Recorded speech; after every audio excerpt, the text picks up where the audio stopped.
All right, guys. Hello. Welcome to Hack Sprint Session 5. I'm Anar, and I'm with Galen today, and we're going to be covering asynchronous programming and useEffect. So yeah, get excited.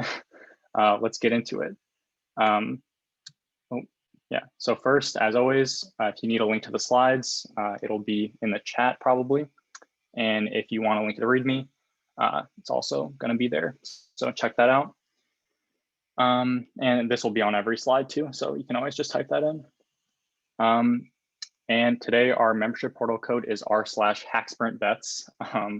You'll see why in a couple minutes. And our feedback form is there, so please leave us some feedback. We really do use it to improve all of our workshops. So if you have anything that you didn't like, or if you did like something, just leave that in the feedback form, and you'll be entered to win an Amazon gift card. So that's cool. Okay, Eugene. Yeah, hello everyone. It is your resident overlord for Hacksprint back here.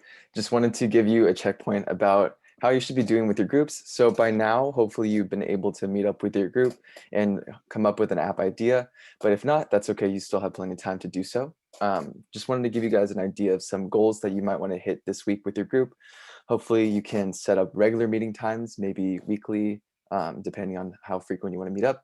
And also come up with 1 to 2 features to work on using concepts that you learned from Hacksprint. And this doesn't have to be anything crazy. You can just have a flat list here. Notice how I said flat list and not another option. Navigation and asynchronous programming, which we'll cover today. And it doesn't have to be this crazy app idea that can be the next startup accelerator thing, the next Facebook. It can just be something that you can use to practice these concepts that you just learned.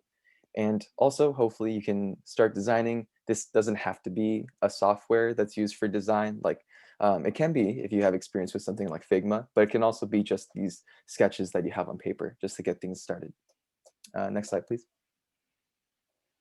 So if you are still interested in working on a group, but for some reason your group members haven't been responding, feel free to email us at uclaacmhack@gmail.com telling us your situation, or even more casually, you can just send me a DM on the Discord.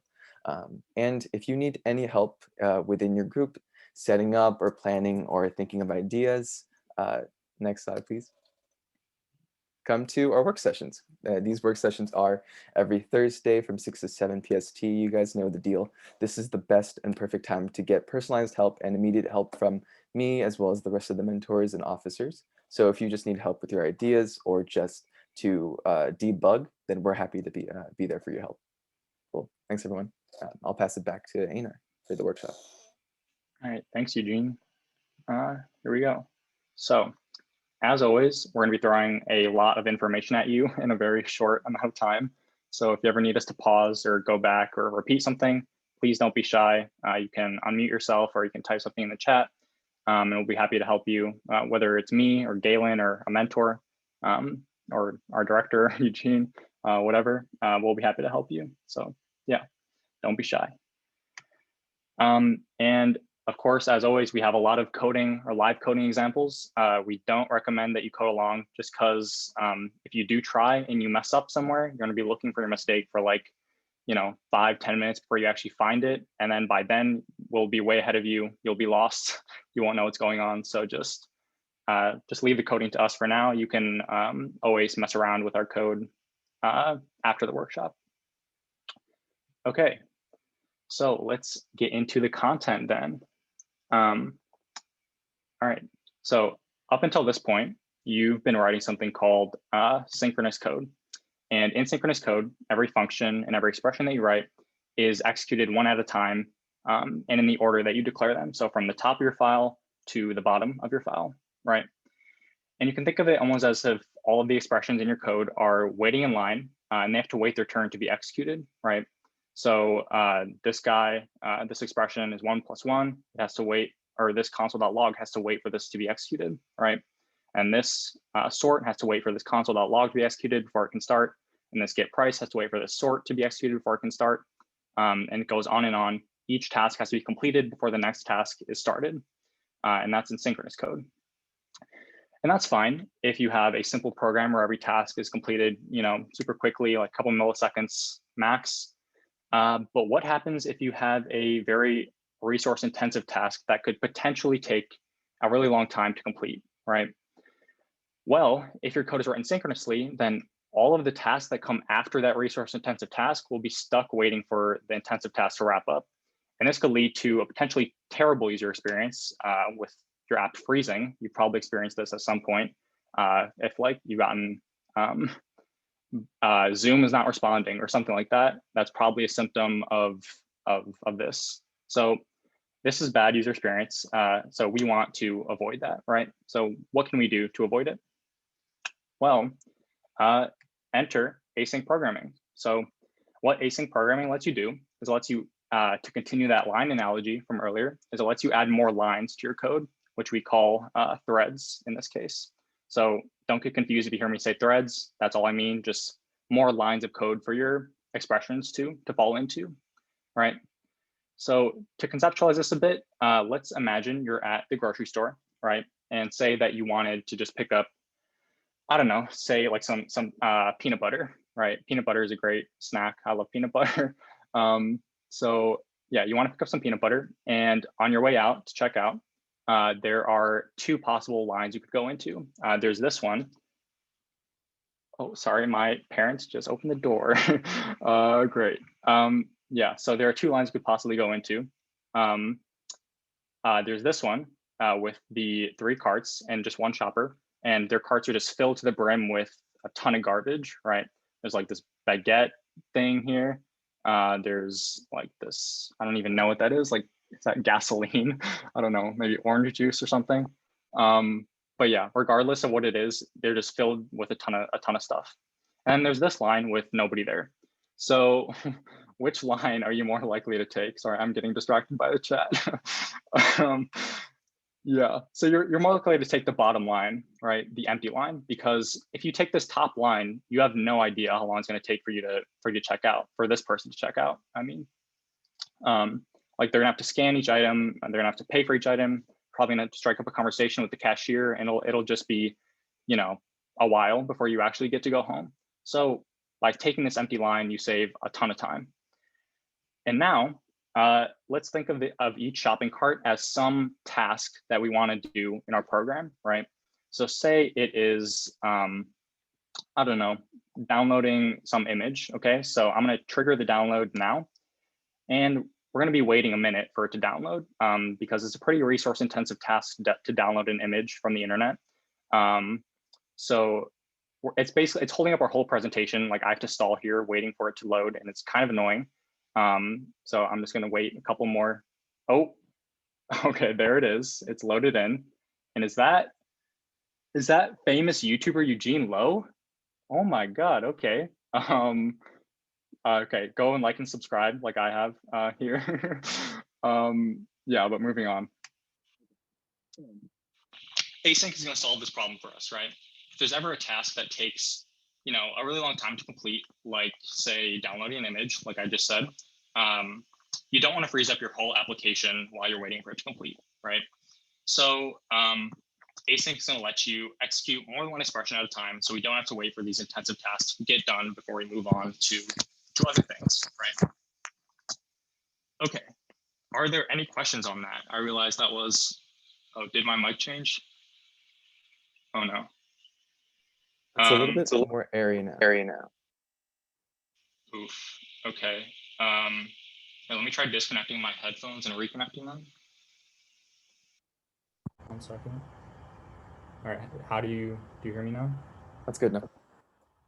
Okay, let me reconnect it and then.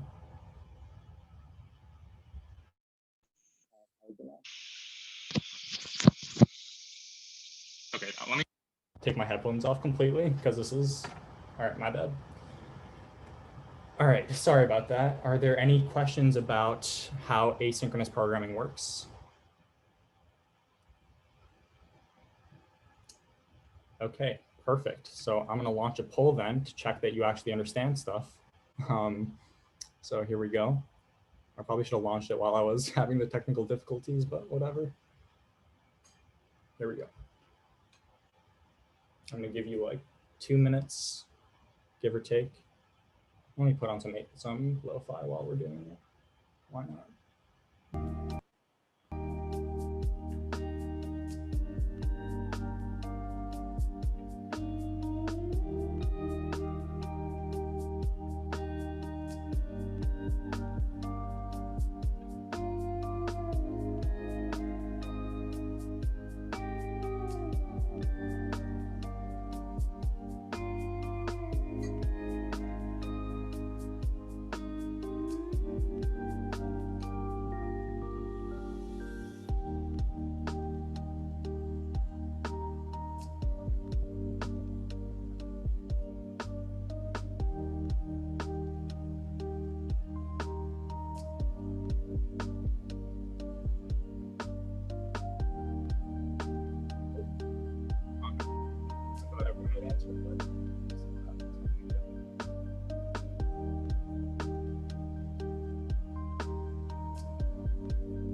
Wait, Einar, I think your mic's off again.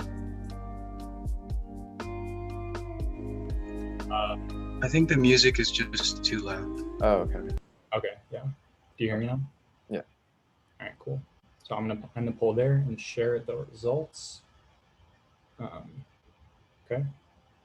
So first question. Suppose in your app you want to download a video and show it to your user. Should this be a synchronous task or an asynchronous task, and why? So it looks like most of you got the answer. I agree with you. Asynchronous because you don't want your app to freeze while loading the video. This one is also valid, but it's not the right answer. Number 2, which of the following is true about asynchronous code?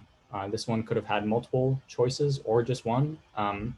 This was actually the only correct answer. Intensive tasks won't freeze up your app. And this is not related to code. This is related to asynchronous classes. Yeah, so what is an example of an intensive task you may want to perform in your app?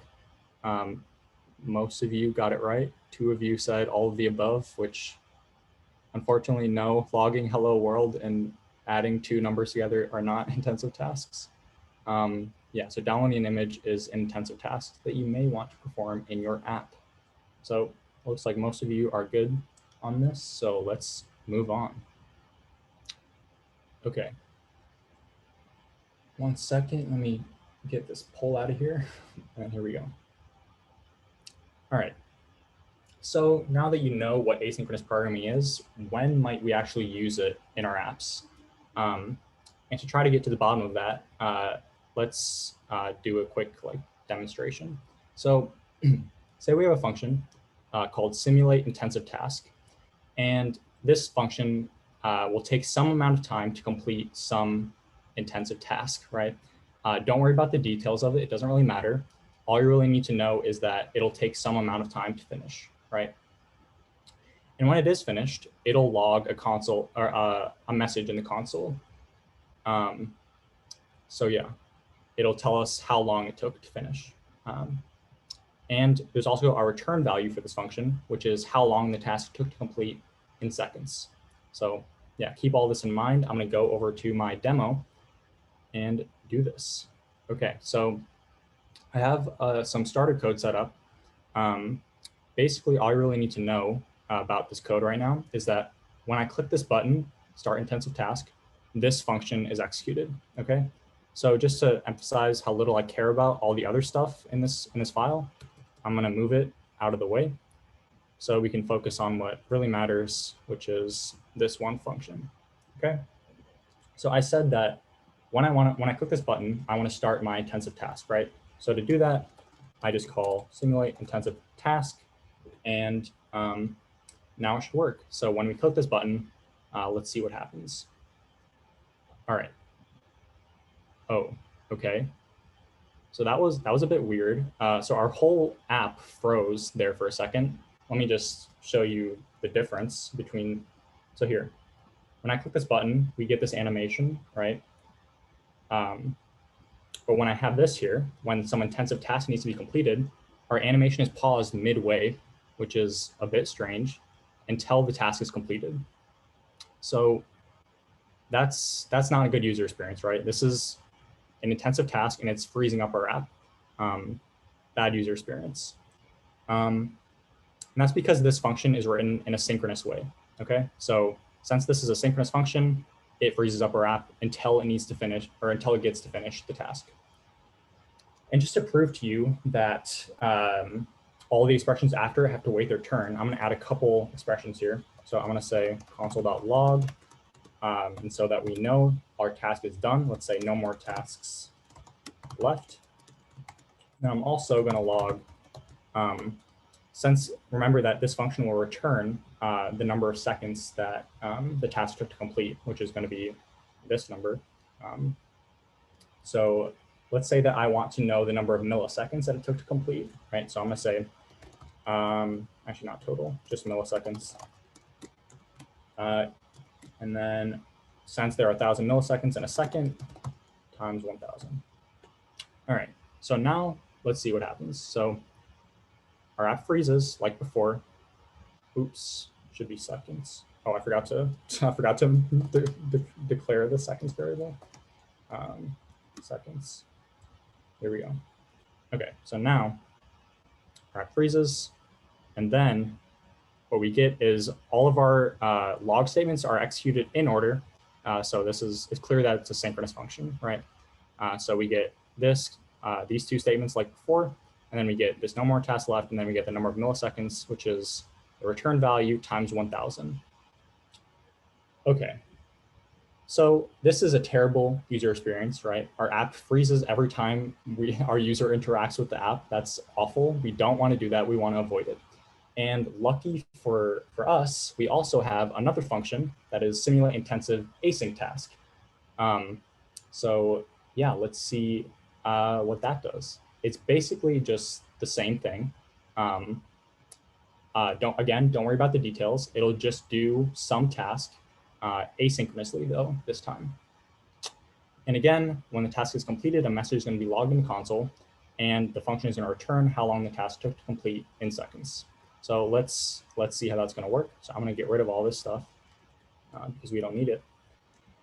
And then I'm going to add into here, simulate async task. Okay, so let's see how this works when we click the button. All right, notice how right away our button press was registered. We had that initial press log statement, and our animation did not freeze up while I was waiting for the task to complete. So this is already a million times better than what we had with the synchronous task function, right? And just to let's just see it again to show you that it doesn't freeze up. All right, so it doesn't freeze. This is press, and then when the task is completed, this is log. Perfect. Okay. So just to prove to you that this is actually asynchronous, let's add some code. So I'm gonna go back to what I had before with all this stuff, and I'm going to add that async task back in, and let's see what happens here. Uh-oh. So this is a bit unexpected.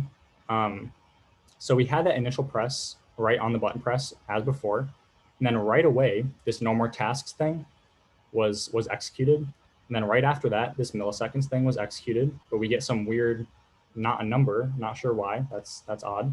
And then finally, after the task is completed, it prints this, and that's because this is asynchronous, right? Our code is running out of order, not in the order that we declared it. So that makes sense. But why is this not a number? Why is this value not a number? That's a bit odd. I'm kind of confused, to be honest.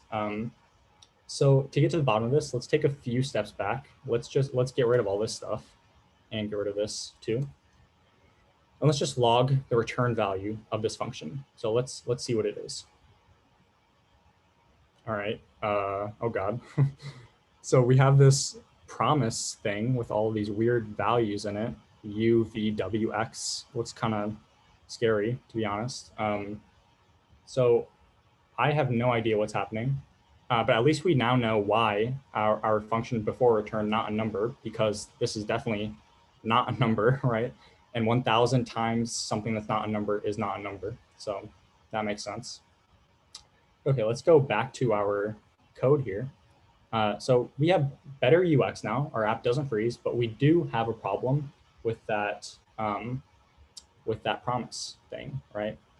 So what exactly is a promise?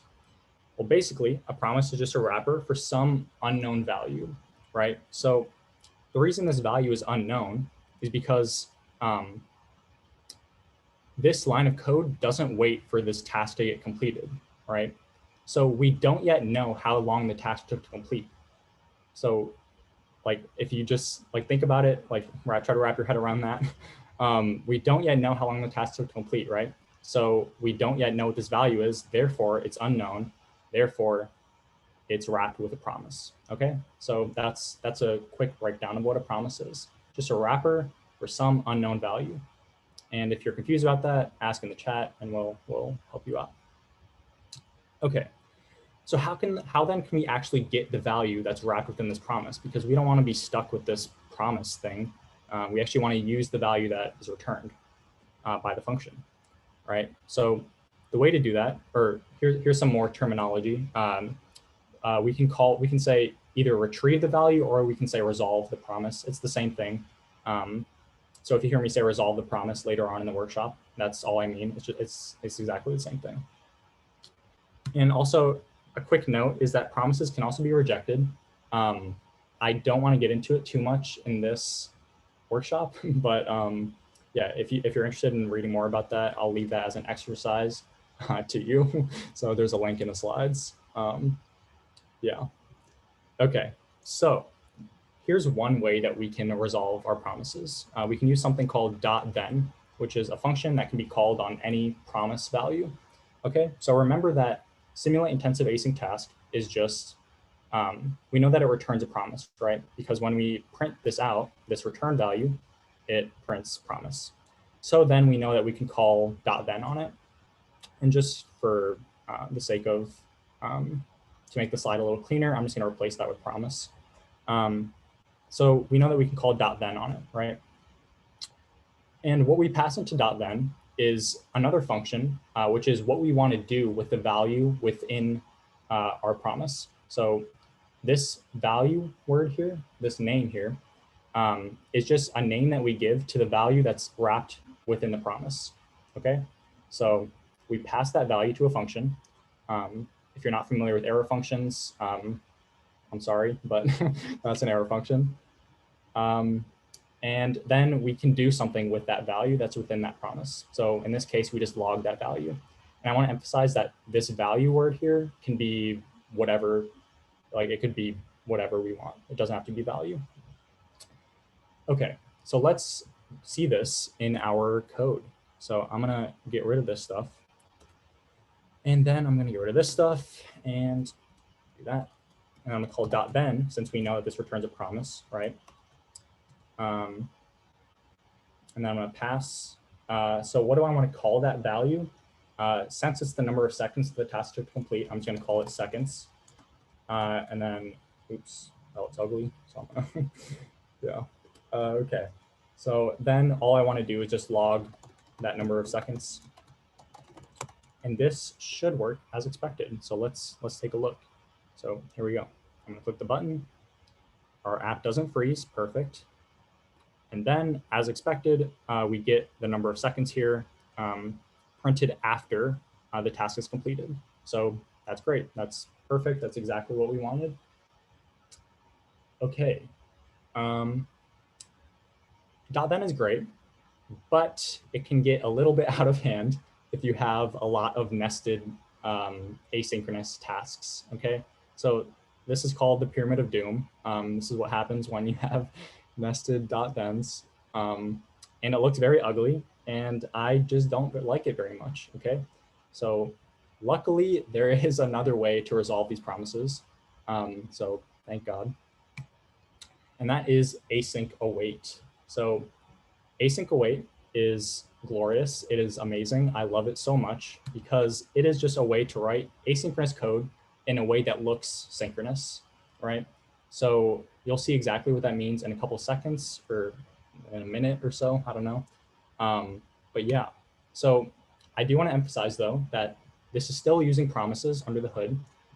It's just a different syntax for resolving them. So functionally, it's exactly the same thing as using .then. It's just, in my opinion, a prettier way of doing it, a more elegant way of doing it, I guess. So let's take a look at the syntax for that. So here we have our promise value. And again, this could be just like our simulate intensive async task function. Any promise value will do. And then we want to resolve that value. So what we do is we use this await keyword before our promise. Okay, so what we're doing is we're setting this value here, this value variable, equal to the value that's within that the promise is wrapping, right? So that's all the await keyword does. And then we can just write our code as if it was synchronous, just log the value and it'll work like magic, with one caveat, and that's that you have to wrap it inside of a function that we mark as async. And that's really important that you remember because without this async keyword here, this await will not work.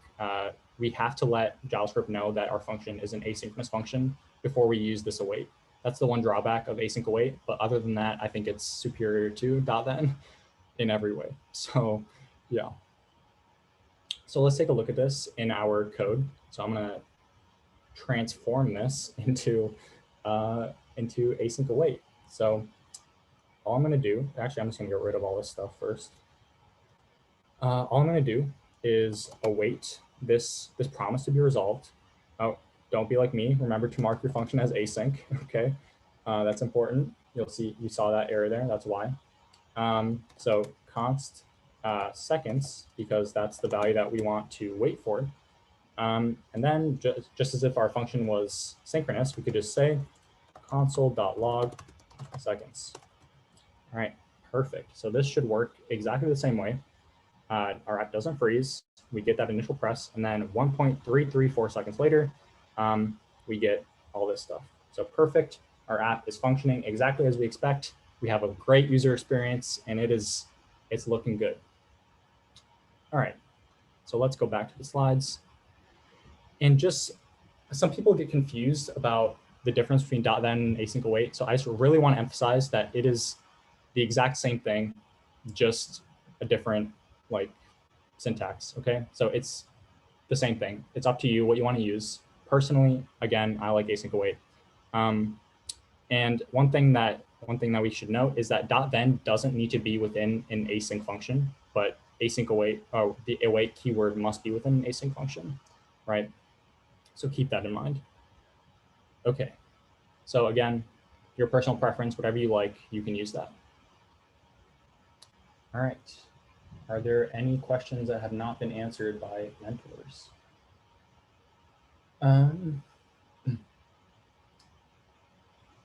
Yeah, I'm gonna assume that everything has been answered, so I'm gonna move on to a poll. I know you guys like polls, so let's do another one. Okay, I'm launching it, and I'll give you probably a minute 30 seconds for this one. And of course, lo-fi.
I just realized that you guys can't hear the music while I'm muted, so that's kind of awkward. We're good. We can hear. Oh, you can. Okay. Yeah, I can hear it. Okay, good. Well, either way, I'm wrapping up the poll now, so here we go. Let me share the results. Okay, so what does it promise? I tried to say this really often, but I just really wanted to nail it into you that it is a wrapper for some unknown value, right? So most of you got that. It's also a statement of intent to do something in the English language, not in JavaScript. So the one person who said that, you're on the right track. So yeah, what is true about .then and async await? 100% of people got this perfect. That's exactly what I wanted. They both are a method of resolving promises. So again, I want to emphasize they're the same thing, just different syntaxes. Okay, so I'm gonna stop sharing the poll results. Okay, so we can move on.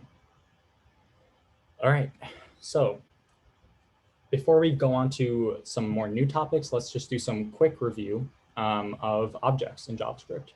So hopefully you guys are already familiar with objects, but let's just do some quick recap.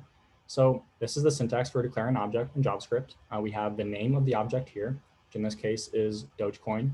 And we have the price, the current price, which is just some value that we store within that object. This I don't think has been updated in about a week, so it's a little old, but yeah, we also have this change value that's stored within the object, which is the 24-hour % change.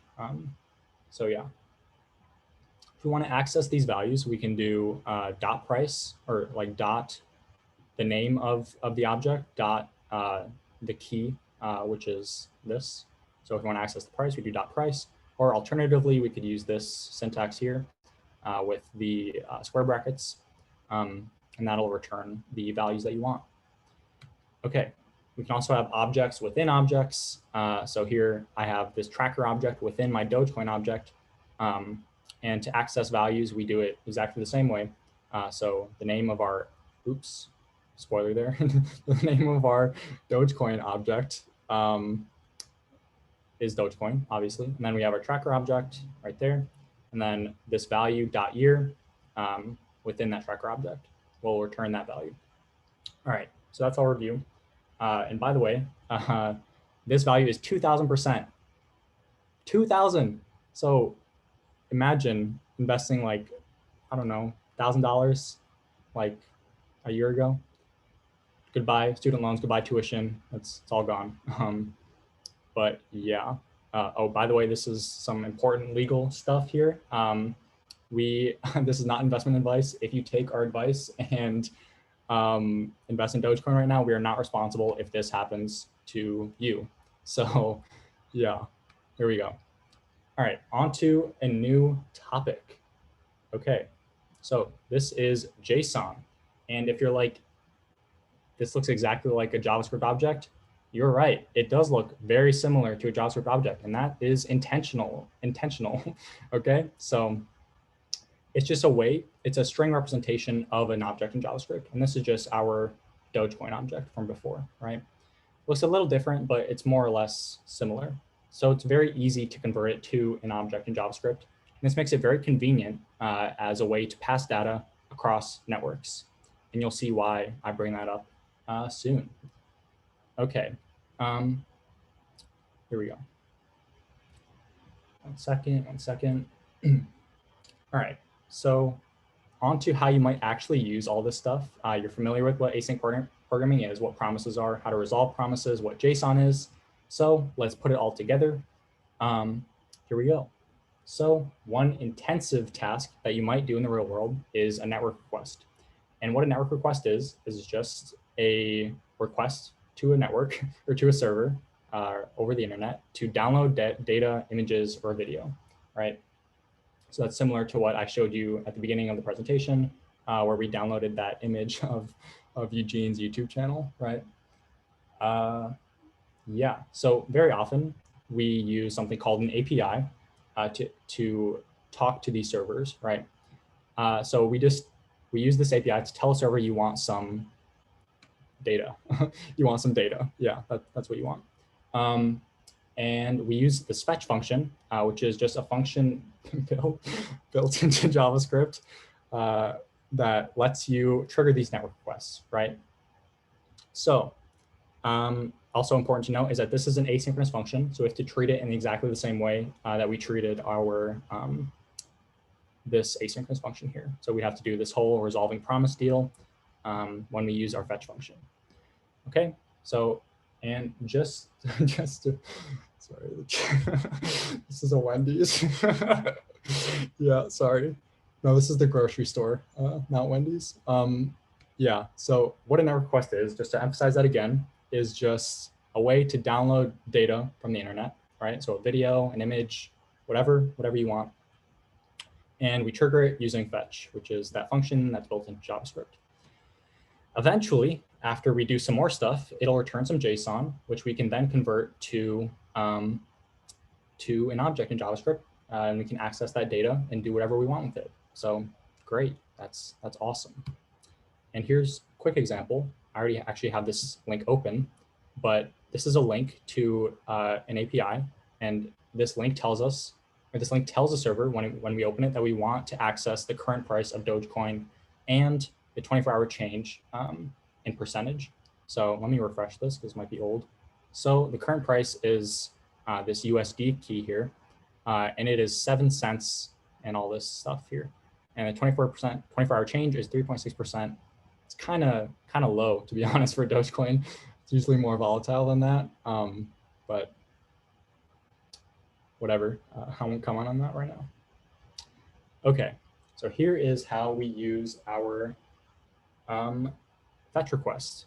So what we do is we pass our API URL into the fetch function, and that will return some promise that wraps the value that we use in the future. So again, notice that this is asynchronous, right? So we use await to resolve that promise, and this has to be contained within an async function. I was just too lazy to type it all out. So yeah, this is inside of an async function.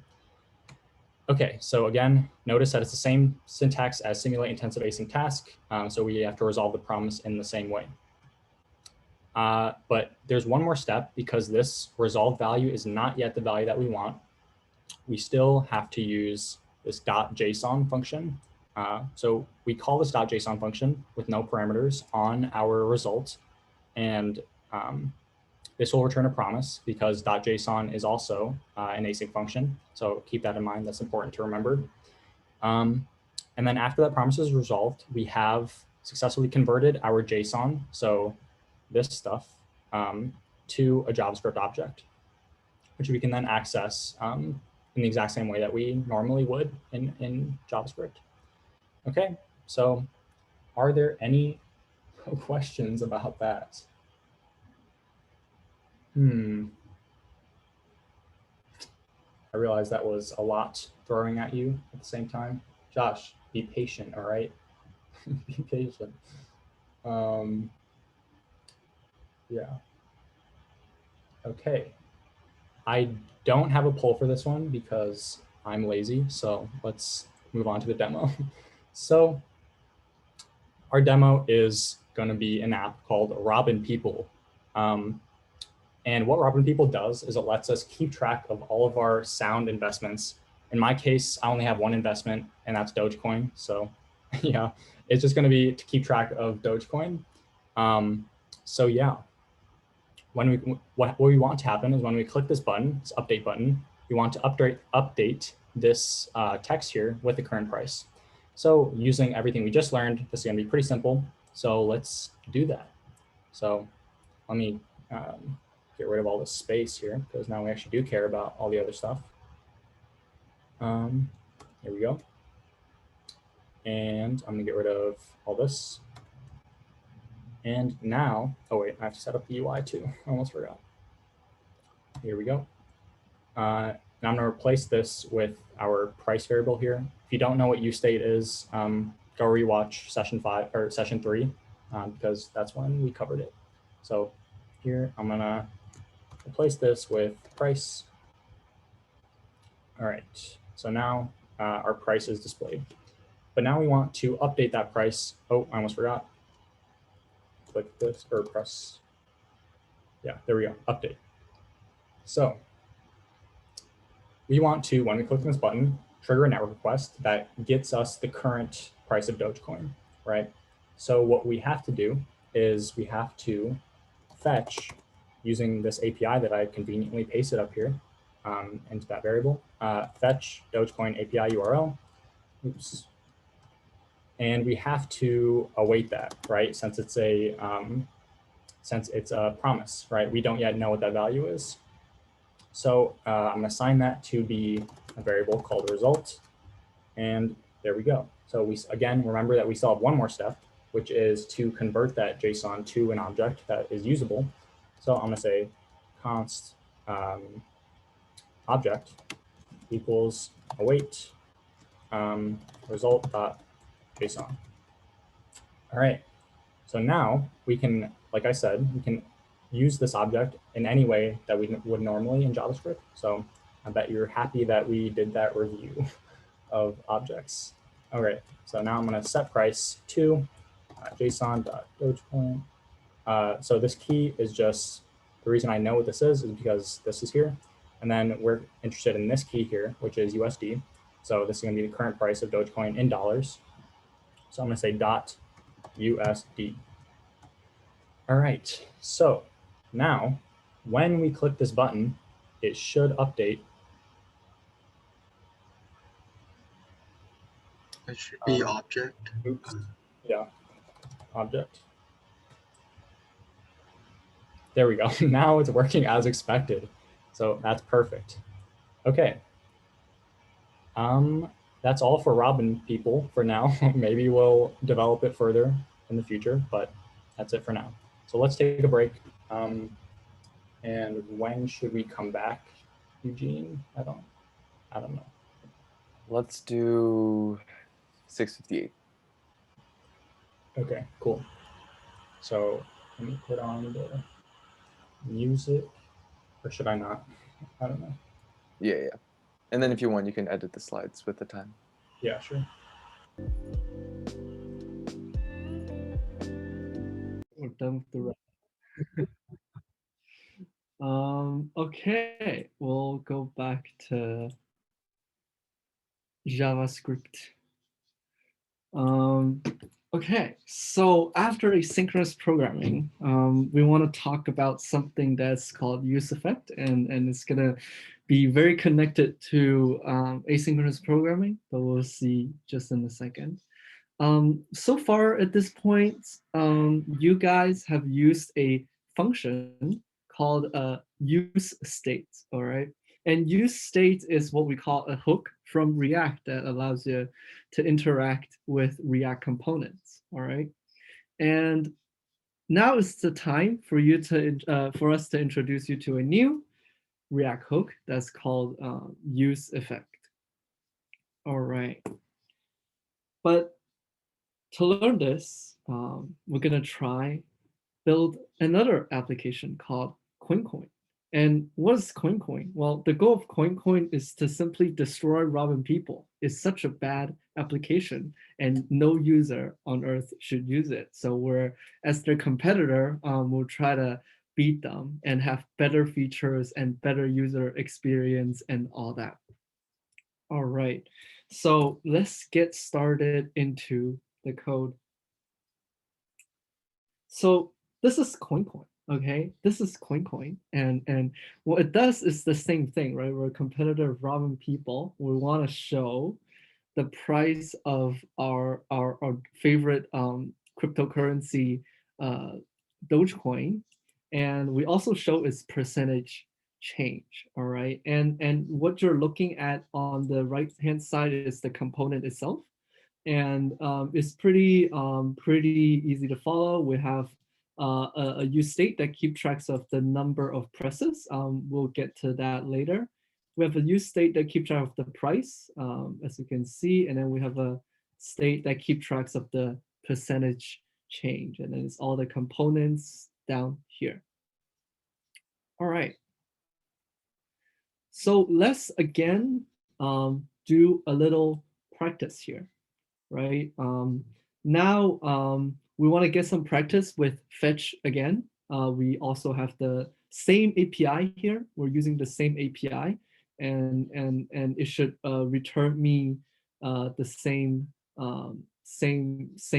data about Dogecoin. All right, it will return a dollar amount and the percentage change since 24 hours ago. So in our application, right, we want both of the price and the change. So we have to figure out how to get it out of the API. But first, let's call it first. And notice that this function is async. So we can use await inside. All right, so we'll call fetch the Dogecoin API. All right, and since it returns a promise, we'll await for its value. And then this is a response. And remember, we want to get the JSON out of this. So we'll call JSON on the response object. And since JSON also returns a promise, we'll await on it. and we'll get some, I'll just name this thing body. Okay. So now the problem is that, well, we want to get both our price and the change, but like as a function, you're only allowed to have one return. So what do we do in that situation? Well, what we can do is that we construct an object and return it. So return an object, all right, and we're gonna have a key price. And remember, how do we access the price? We did that through body.coin.usd. And to return the change, we did do the same thing, but instead it is called USD 24-hour change. All right. And to sort of see this, I'm gonna open this URL so you guys can see it again. 1 second.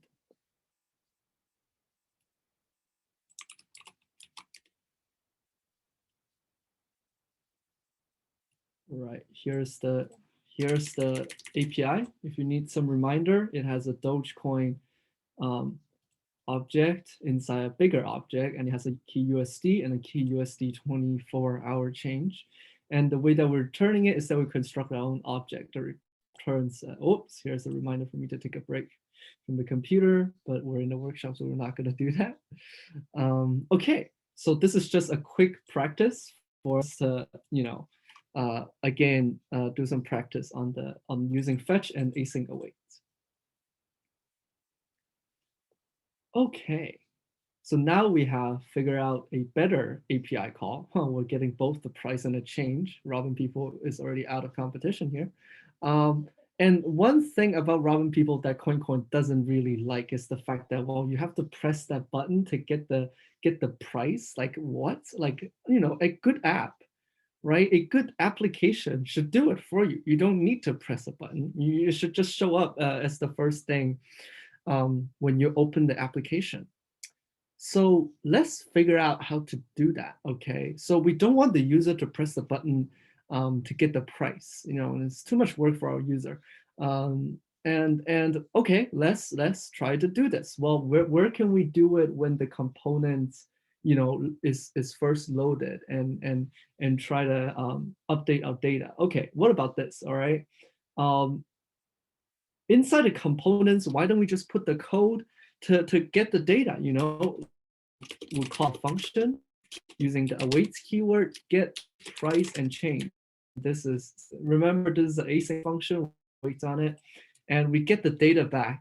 And then now we have the data. Well, we simply set the state easy, data.price and data set change, data.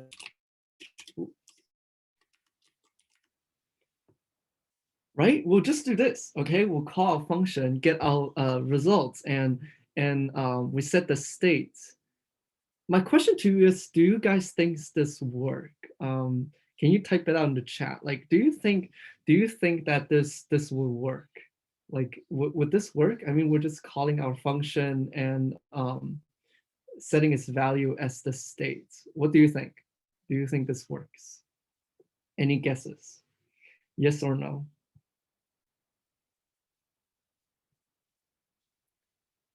Sus, okay, looks good to you. Okay, we can try it out. Okay, so I'm gonna save this file and see what happens. All right, I'm gonna save this file, and oh, I'm getting a lot of red stuff. That's not good. Fails to compile. Oh, why is that? Well, because we use an awaits keyword inside our component function. And our component function is not async, right? It is not asynchronous. And again, Einar has told you that you cannot use await inside a non-async function. You gotta use it inside an async function. So this doesn't really work.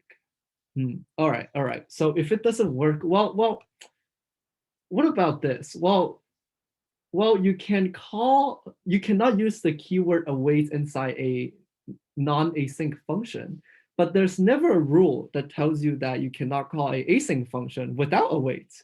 inside a non-async function. So, okay, I'm just gonna declare my own function here. I'm gonna declare get and set data, all right? And it is async function.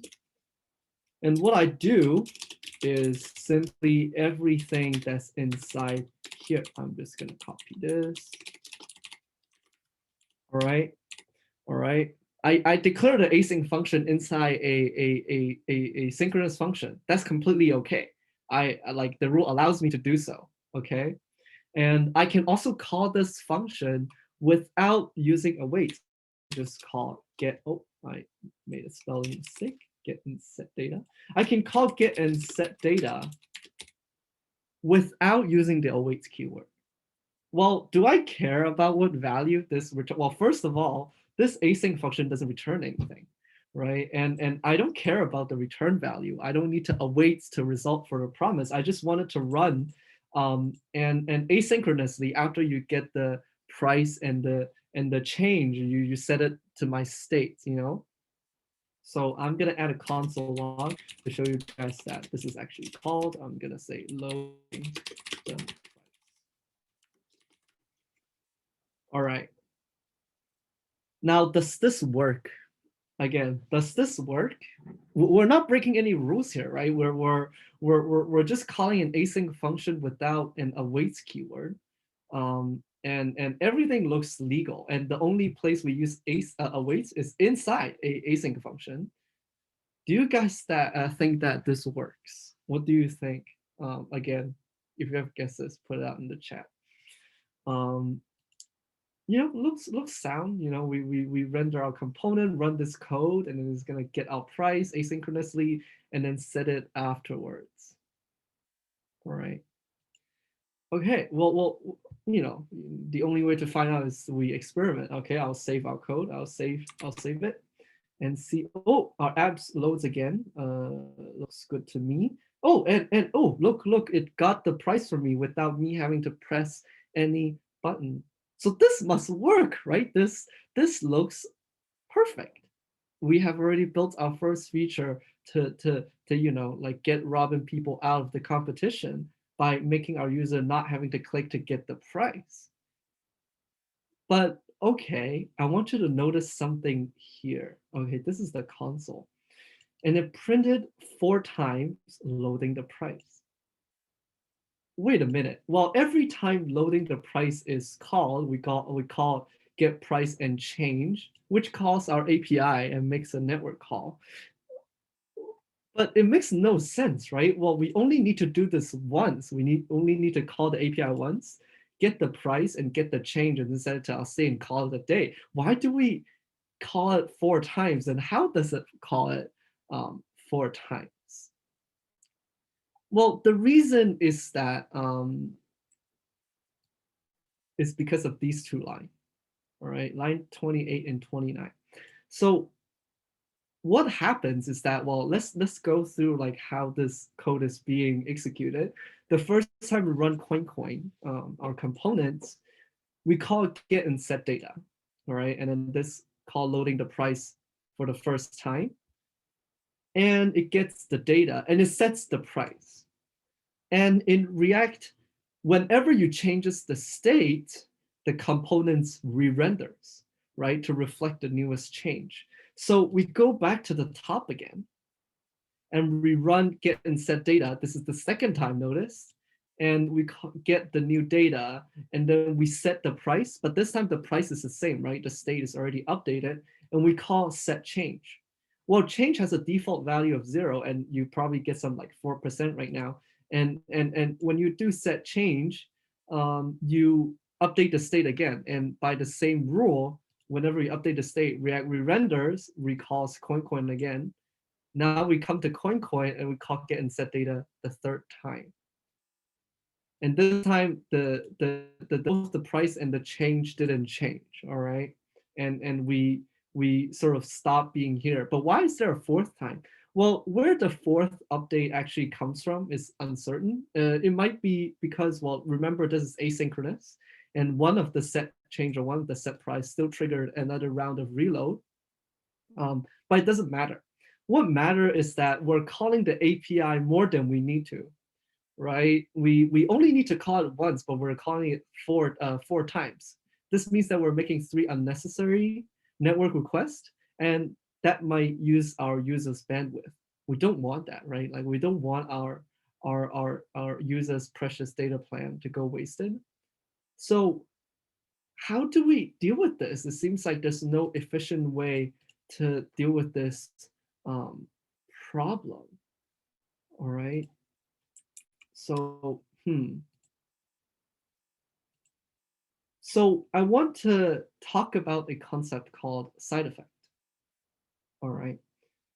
What we just experienced is called a side effect, and the side effect is a state change that happens, when a function modifies data or state outside of its scope, right? For example, our get and set data, it is calling set price and set change, which is sort of modifying the states, which is outside the scope of get and set data, right? It is modifying something that's not that doesn't belong here. It's modifying something outside, and this is what we called a side effect. All right. So to deal with side effects, what can we do? Well, the hook is called useEffect, and we're trying to deal with side effect. It seems like this is the perfect match. So we'll use the hook useEffect to deal with this problem. All right. Well, how does useEffect work? First, we sort of get a syntax. useEffect takes in 2 parameters. The first one is a function to be executed that contains our side effect. All right. And in our case, it'll probably be get and set data. And the second parameter takes in an array. All right. And what is this array? We're not sure yet what it is for, but I will tell you that, in order to execute some side effect for only once at the beginning, we pass in an empty array. All right. And we'll get to what this means fairly soon. But just know that when you call useEffect with a function and an empty array, it will execute that function only once at the beginning. Okay, so let's sort of try it out. So in order to do that, we'll call useEffect, right, with the function. So it takes in a function and it takes in an empty array. All right, this is an empty array. And what we do is that we execute any code with side effects there. And what is our side effect? Is get and set data. All right. And what happens here is that, well, and we should remove this line. Let's not forget.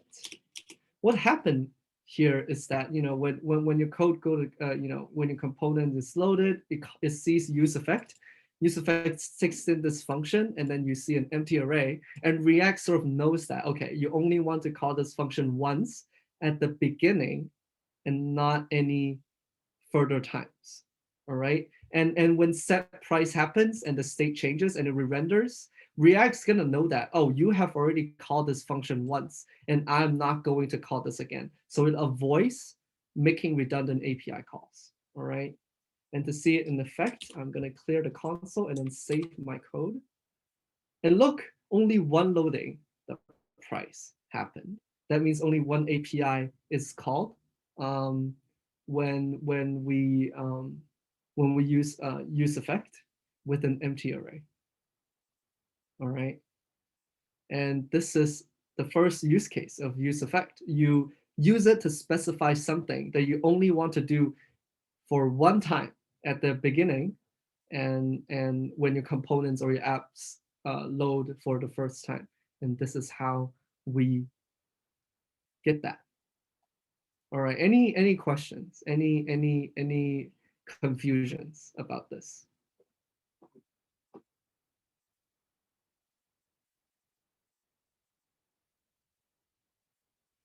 All right. If not, let's move on. Okay. That one feature is not enough to keep our user around. We just gotta take up all the market away from robbing people. So we implement the second feature. All right. well, updating the price at the beginning is not enough. We want the user to keep up with the market, at all times. But we also want to offer some tactile feedback for the user and keep our user around in our app and never leaves. All right. So what do we do with that? Okay. So as an app designer, I say that, well, I'll make the user tap our button 5 times in order to get the newest data. All right. So what should happen is that I'll go back to my code. Is that you see we have a button called stance here, and there's a press, which is to keep track of how many presses the user have pressed. And if I press it, I'll get animation to keep the user excited about the next price of Dogecoin. So so we're using this state numPress to keep track of the number of presses that the user sort of gets.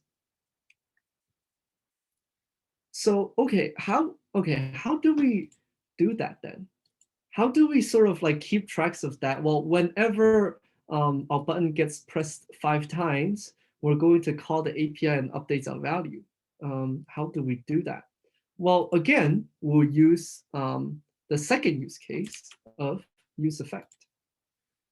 So the second use case of useEffect is to react to some changes in variables. All right. So in our case, we want to sort of do something when the number of press, like that state variable, changes, right?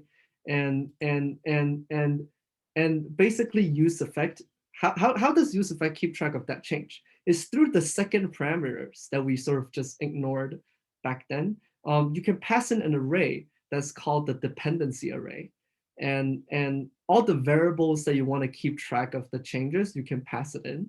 Basically what it says is that whenever some variables in the second parameter, like the array, changes, I'm going to call the function f. All right, let's sort of see that in practice with some code. Okay, so again, we're calling useEffect here. useEffect again takes a function and a dependency array. And this time we're sort of watching over the changes of the number of press, right? So we'll go numPress. So this is basically saying, well, React, if you see any change in the number of press, I want you to call the API for me and probably call this function. And we're gonna make the API call here. So what's the condition for us to call the API? Well, it is if number of press is bigger or equal to 5, right? Whenever a user clicks 5 times or more, we call the API. And to call the API, we do get and set data. And don't forget, right? We want to set the number of press back to 0 again. Set numPress back to 0 after we user has clicked 5 times. Okay, let me reiterate again. useEffect with a non-empty dependency array means that whenever numPress changes in value, it will call the function, and this function probably has some side effects. Okay, so this means that when we press 5 times, I should fetch the newest price. Let's try it out. So I'm going to application, I'll apps refresh. Okay, so when I press 1, 2, 3, 4, 5, our state gets reset and our loading the price gets called again. All right, I'm going to clear the console so you guys can see it better. 2, 3, 4, 5, loading the price is called. And you didn't see a change, right? Because the price doesn't really changes that often. It doesn't changes by second. It may be changed I don't know, every few minutes. You like more obviously, I'm gonna do a match. I'm red number to the price of Dogecoin. This is not accurate market information, of course, but just to show you that it changes. That well, now we're getting a long string. If we press 5 times, we get a different number, right? Remember, this price is now random. And this means our useEffects work. Any question at this point about the second use case of useEffect?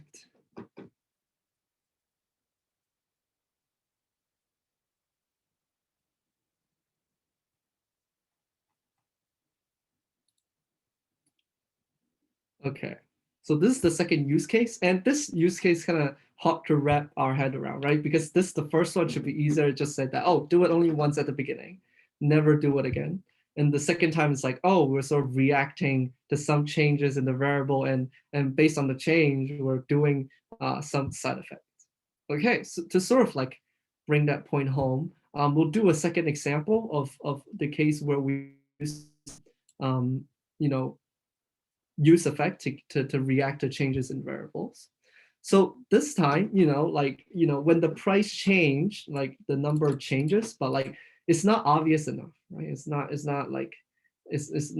obvious enough that the user would have noticed. So we'll do something else, all right? So we want a notification to pop up if the price ever changes. All right, so basically what we want, right, is that whenever our price changes, we react to it and we give a notification to the user. All right, and again, we'll start with useEffect. And a dependency array. What variables are we watching over? We're watching over the change in the price variable, right? And to send a notification, we'll use a built-in component that's already built for us. I'm going to show you up here. I have imported a library called React Native Toast message, and which pops up a notification message at the top. And this is already pre-built for us in the library, so we don't have to worry about it. And the way that we'll use it, all right, we'll come back down here. When the price changes, I want to show a notification. So we do that is calling toast show. We call some title, Doge and text to price change, so that our user is fully aware of any movement in Wall Street. And I just saved it and see if it works. Like notification popped up saying that the price changed. I'm gonna try again by pressing the button 5 times. Price changes and we get a notification. All right, and like, oh, you might say that, oh, what if the price doesn't change?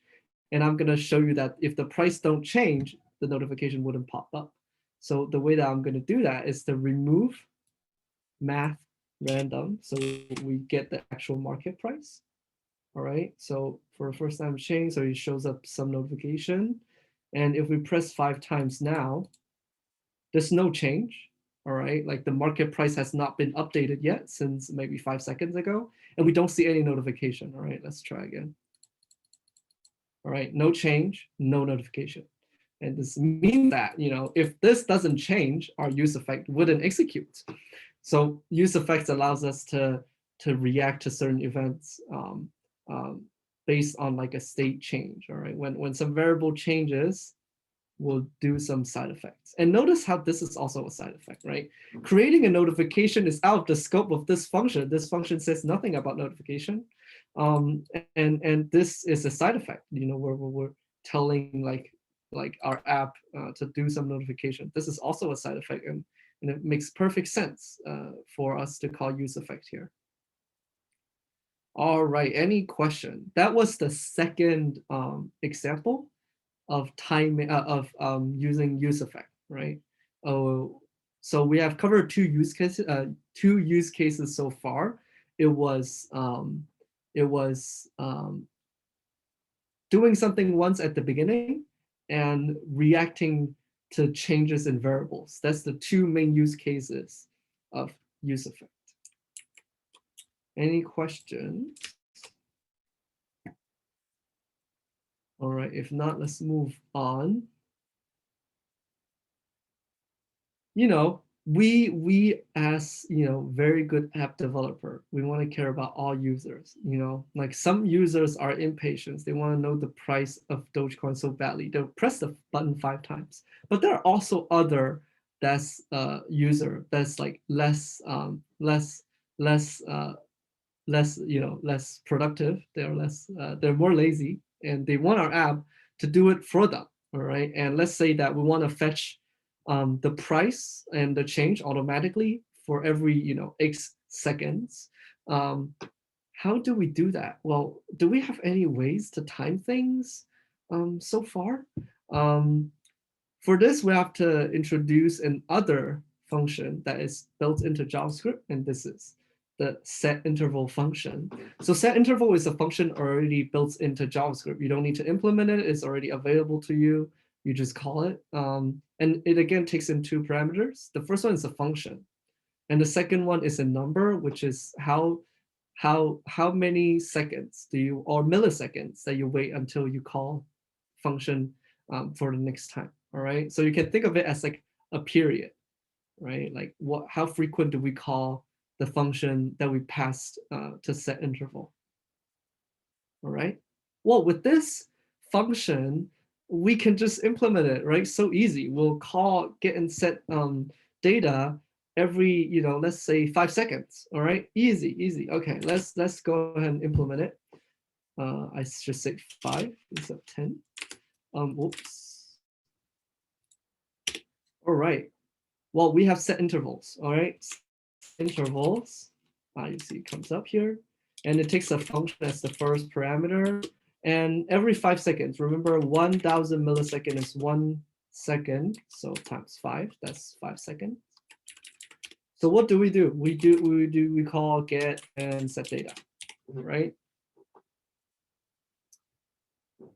Question to you guys, does this work?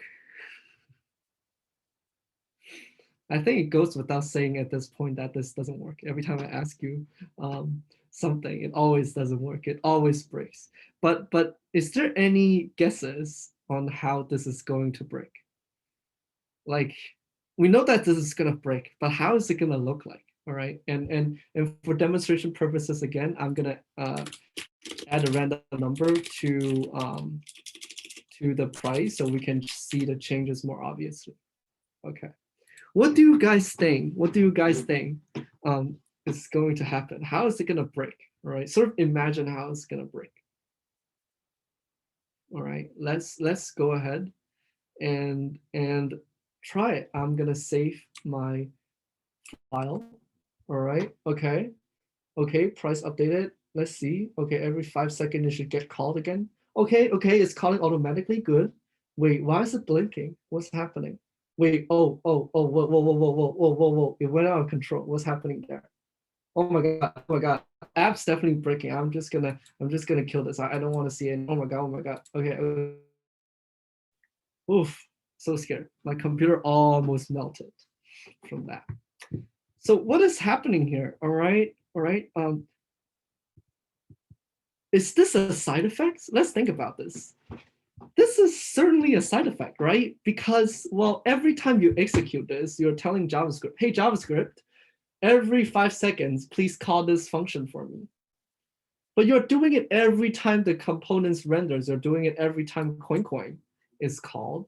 Well, what does that mean? Well, that means whenever our state changes, we'll call setIntervals again. So whenever our state changes, our setInterval is called, you're telling JavaScript schedule a function call every 5 seconds, and then state changes, maybe after some events, you're telling JavaScript, call this function for me every 5 seconds. And JavaScript just keeps piling them up.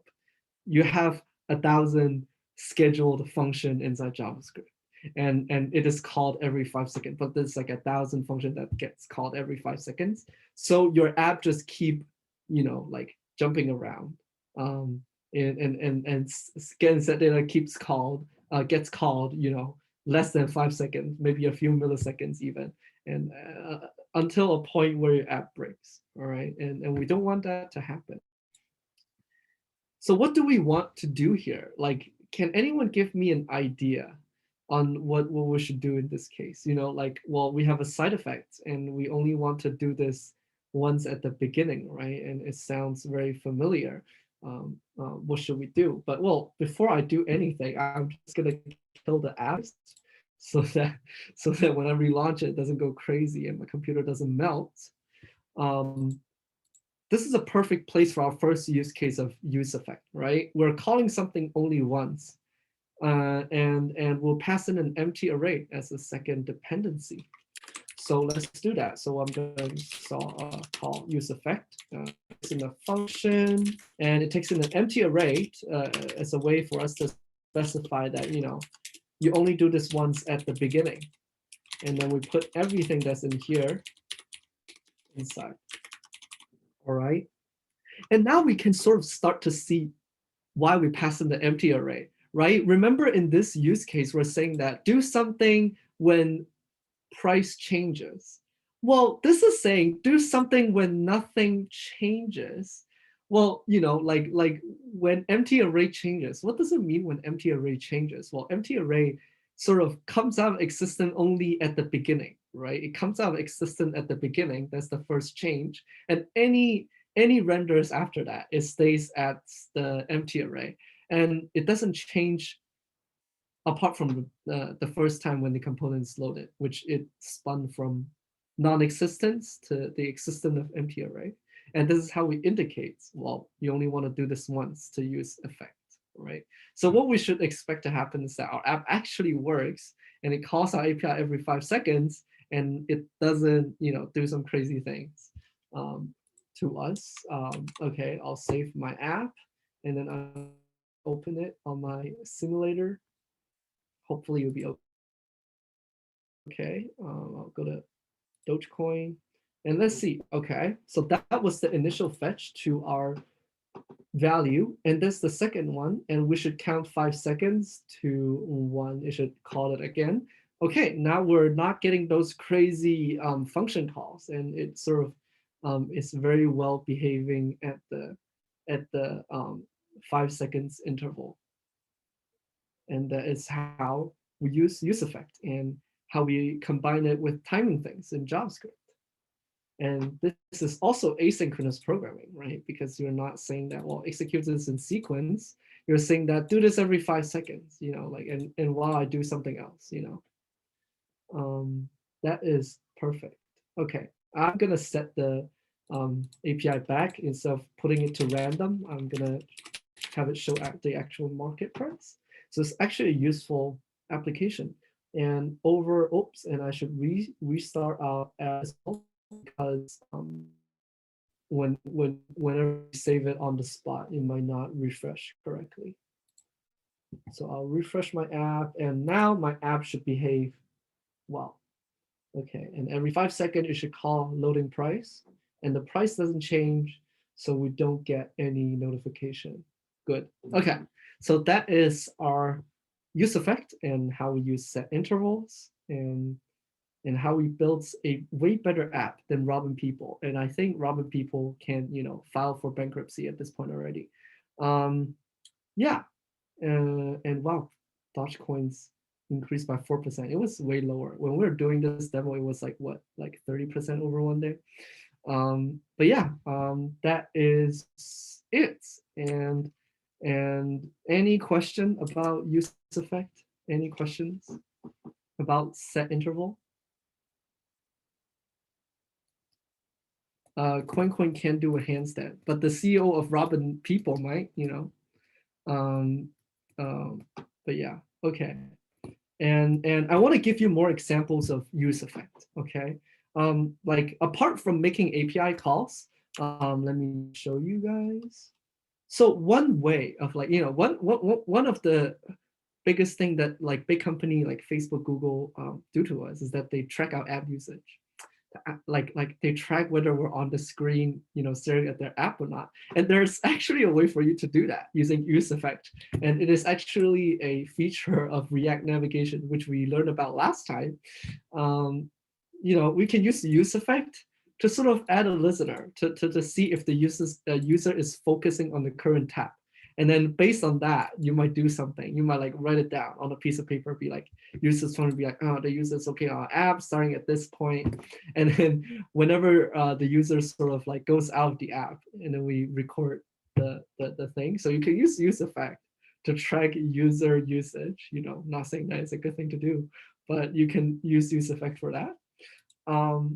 second example that's really fascinating is animation, all right? And if you look at the React Native documentation, they actually provide a animated API, and look at their sample code. They're using useEffect to time an animation, all right? It's specifying, well, like what the opacity should be and how long the animation should be. And if I refresh this web page, I should get the animation right here after it loads. And we can sort of see the fading in animation, all right? And you can use useEffect to do that as well, because, well, what is animation? Animation is a side effect that changes some states, right? Some colors, some opacity, some sizes over time. It's a side effect, you know, and it's asynchronous, right? Animation is asynchronous, and it makes perfect sense for us to use useEffect in this example.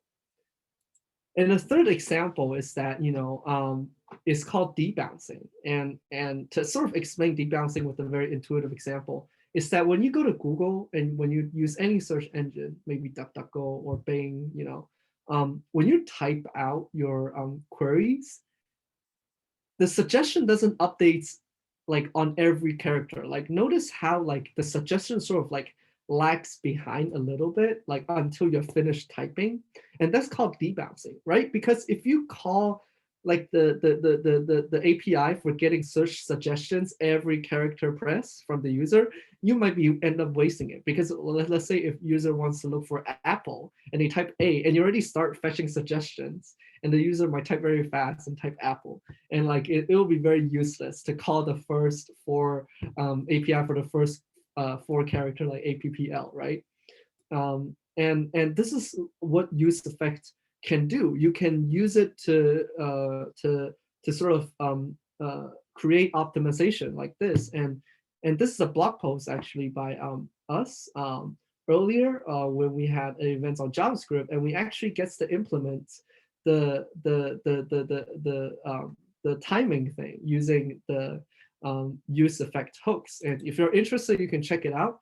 The link is in the slide and the README. Yeah, so that's more advanced usage of useEffect.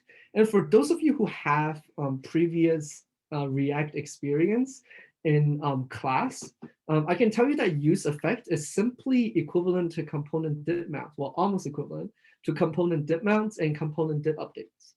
And this is basically how you translate a class component to a function component. Whenever you see a component dip mounts and component dip updates, you translate it to useEffect with or without dependency. And again, the blog posts I just showed you have explanations on how that works, so you can take a look at that. All right, and I think that is the end of our workshop. Eugene, do you have anything to say? I do not. Okay. Again, there are some, I want to show you this README. This is the README for this section. And if you're interested, there are some challenges at the bottom for you to improve Coincoin furthermore, to squeeze Robin people out even more. And you know, if you're curious, go look at it, and you're welcome to ask any of hack officers or mentors to see what the solutions are. And if you want to follow along again, you can download the zip file, which is starter is the one where we start off, and then finished is the one that we just built to sort of like build on the ideas that we have. You can always download it from the README page. And do not forget to fill out our feedback form. Your feedback is very valuable to us. And next time we'll be covering part 2 of navigation. You'll get to do more fancy stuff with navigating between tabs. And if you have any questions, feel free to stay around and talk to us. Or otherwise, I think that is it. Yeah, thank you for coming then. I'm gonna cue the music so it's not awkward silence.